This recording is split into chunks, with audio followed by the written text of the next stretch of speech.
Well, Toronto had a big win last night, and I'm not talking politics here. Is anyone in Toronto even talking about politics these days, or is it all Blue Jays all the time? Here with his raw and unchecked emotional response to the Jays' huge win last night is political commentator Brian Lilley of the Toronto Sun. Brian, what do you think? Well, I was watching the game just a few feet to the right of where I'm sitting now. I was watching last night. There might have been some screaming, some tears of joy, some leaping. It's 32 years since Toronto made the World Series, and last night was just an incredible game. George Springer with that three-run homer. The pitching was phenomenal. The atmosphere was electric. I wish I was at the game. I was not. I had friends who were. They've been filling me in on what it was like. This city is completely abuzz right now, and it's all Yeah, I about was going to say you could baseball. probably hear the screaming in the streets anyways. I, You didn't I have to even did. be there. I did. I live downtown, not that close to the stadium, but you started hearing the horns honking Oh and boy. people celebrating in the streets shortly after the 11 p.m. Winning home run was hit. Look, even Prime Minister Mark Carney walking into his cabinet meeting this morning walked up to reporters and started talking to them about what? The Blue Jays. So, yeah, it's going to dominate. If you're a politician, especially in central Canada, maybe anywhere, now's a good time to get bad news out of the way because people are too distracted, right? Oh, that's so funny. So, do you think the Jays will unite Canada? Something has to. It's not going to be our premiers. It's not going to be the federal government. Maybe the Blue Jays. Well, though, I'll tell you, I was at a conference in Quebec City this weekend with people from across the country interested in politics, and of course, on Friday night during the big dinner, the Jays were playing, and so I had it on my phone on the table as we're watching the big speech during the dinner and glancing down. And I was sitting next to someone from Vancouver, and they said, there's a big debate in Vancouver because they're so close to Seattle. Which team do you cheer for? And would Toronto ever cheer for a Vancouver team? It's a valid question. People across the country love to hate Toronto, but I can tell you from my travels, Jeanette, everywhere I go, people will stop and ask me about the Jays when I'm visiting other parts of the country.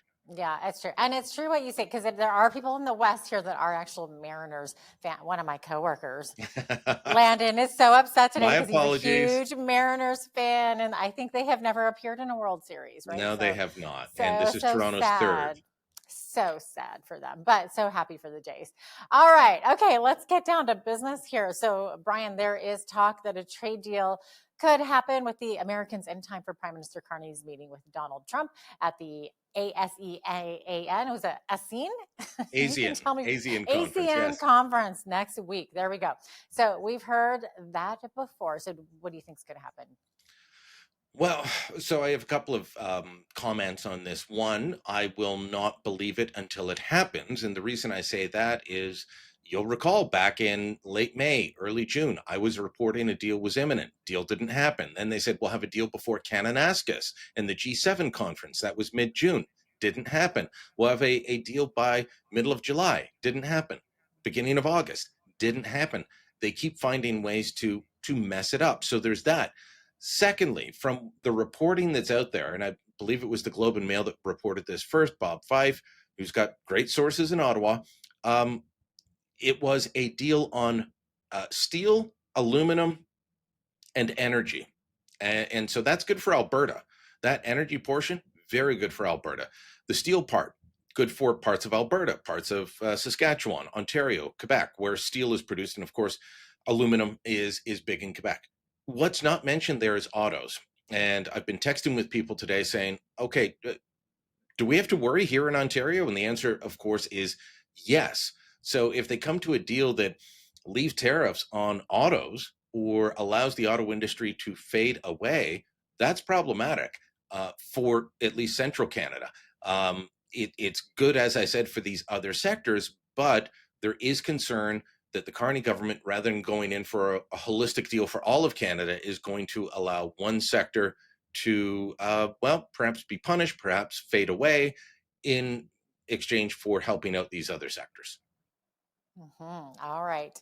Uh, Brian, you have been writing that despite what appears to be a decent personal relationship between Mark Carney and Donald Trump, Carney's comments on the Middle East, which you called foolish, could derail everything. Didn't Carney say something about how he would arrest Benjamin Netanyahu for war crimes? Yeah, and this is part of the reason that I'm not ready to say that this deal will go ahead because um, we can get in the way. You know, last July 30th, we had Dominic LeBlanc and a bunch of top officials in Washington, ready to go for meetings with the White House, ready to meet with top American officials, trying to get a trade deal. And again, that was at the time when it appeared things were close. What happened? Mark Carney came out and said that Canada would recognize a Palestinian state unilaterally when the United Nations General Assembly met in September. The White House lost their mind over it. They canceled meetings. The Canadian delegation couldn't get any meetings. Now, for reasons that I can't understand, Mark Carney turns around and says in an interview with a British journalist with Bloomberg, recorded while he was over in the UK, that he would arrest Benjamin Netanyahu based on International Criminal Court arrest warrants. The ICC is problematic to begin with, but he could have just said what politicians always say: I'm sorry, that's a hypothetical, and I don't answer hypotheticals. We'd evaluate at the time based on information available to us, but I'm not going to get into details. He could have said that and moved on. He said definitively 3 times that he would arrest Benjamin Netanyahu if he visited Canada. First off, that's him directing the police. We always are told that that doesn't happen. He's saying he would direct the police to arrest a foreign leader. Secondly, that foreign leader is a close ally of Donald Trump, who's just had his peace plan signed. Mark Carney went to the peace plan signing in Egypt, had a great exchange with Donald Trump.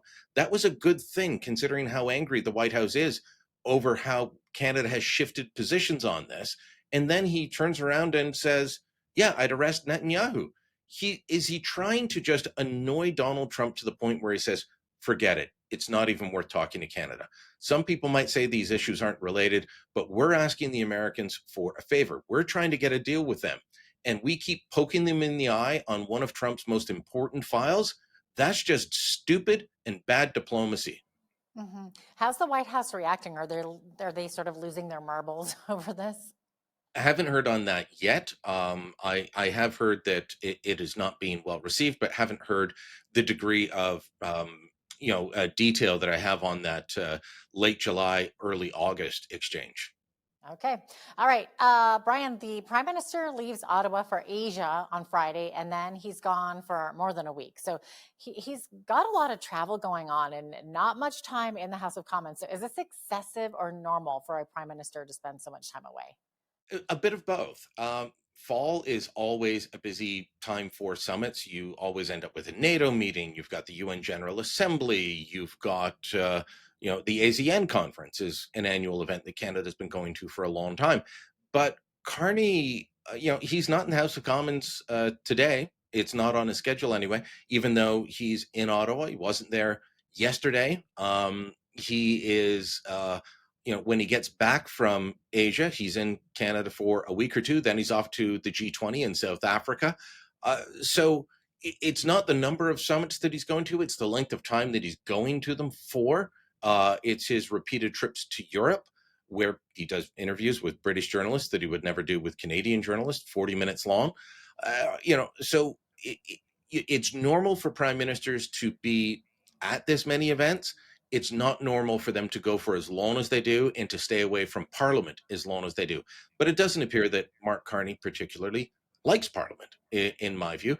He's adapted to it well. He can join the the thrust of question period, and he can do quite well in it, far better than I ever expected.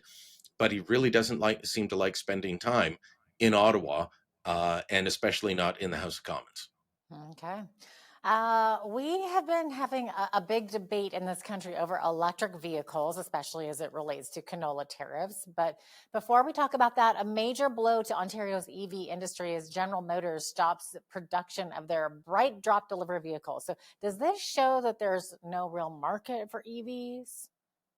EVs have been um, precarious for a number of reasons. they're far more expensive. But Bright Drop was supposed to be a bright spot for this industry. These are electric vehicles that you would see being used by, say FedEx or Purolator, the delivery trucks in urban settings. And that's what they were designed for. Replace gas powered vehicles that are doing frequent stops in urban settings. This is a perfect example of how an EV could be successful. And the vehicles, I'm told, are very good. But there was not enough demand, not even from companies that are looking to show how green they are, that are looking to replace vehicles. Canada Post was asked to buy a bunch of them. They never did. And so this plant out towards London, Ontario, it's been producing various types of vehicles since the 1980s, and it has been up and down, like much of the auto sector. So this is a real problem. And overall, EV sales are not doing well when there's not a government mandate, when there's not uh, a government incentive or um, a rebate to buy them. They tend to fall off. There is a market for EVs. It's just not going to be as big as it looked like it would have been a couple of years ago. And there are factors such as Donald Trump being elected and getting rid of some of the things that were pushing the EV mandate, such as American legislation from the Biden administration, legislation from the California State Assembly. All of these things are changing now under Donald Trump, and that's lessening the demand for the vehicles overall. And frankly, governments that bet on this are maybe saying, wow, we didn't see this coming. I will say, for those EV battery plants, the good part is for those subsidies, the production tax credits. It wasn't they didn't hand them a check. It was, if you produce them, we will give you a tax rebate on the tax you pay. Those disappear if the Americans disappear. So all that talk of us being on the hook for $15 billion a plant and $50 billion total, we're never going to hand over that much money. And if we ever do, it'll be because we're getting a lot more back in taxes. It was, even though I disagreed with the policy, it was smartly designed from the beginning so that if this did all fall apart, so would those production tax credits, the subsidies to the companies. The Carney government has been toying with the idea of dropping EV tariffs on Chinese vehicles to try and get those canola tariffs lifted. And farmers across the prairies, like here in southern Alberta, Brian, are being impacted by these tariffs as well. And it's really divided Canada's premiers. So are the feds close to making a decision on this issue? They seem to be trying to play both sides against the middle. And as I've written before, and I've said with you before, Mark Carney's really between a rock and a hard place. We put these EV tariffs in on Chinese electric vehicles because the Americans asked us under Joe Biden. And if we lift them now, well, what are we going to get from the Americans? Is Donald Trump going to turn around and say, oh, yeah, you think so? Well, now you're facing more tariffs. Now I'm going to hit you harder because you're going to undermine our industry, and we don't want these vehicles in our country. There's two concerns with the Chinese electric vehicles. One, they are subsidized directly, not a production tax credit. They are sold into foreign markets like Canada, the United States, and Mexico at about half of what it costs to make them.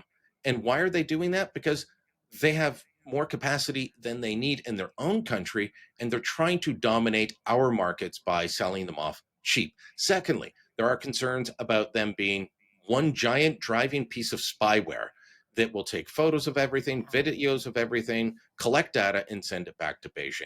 So those are the concerns about why they are there. I get what's going on with canola farmers. I hear from family members. I understand the issue. But as I've said to Premier Scott Moe, to Premier Danielle Smith, to others, China's not a good trading partner on this front.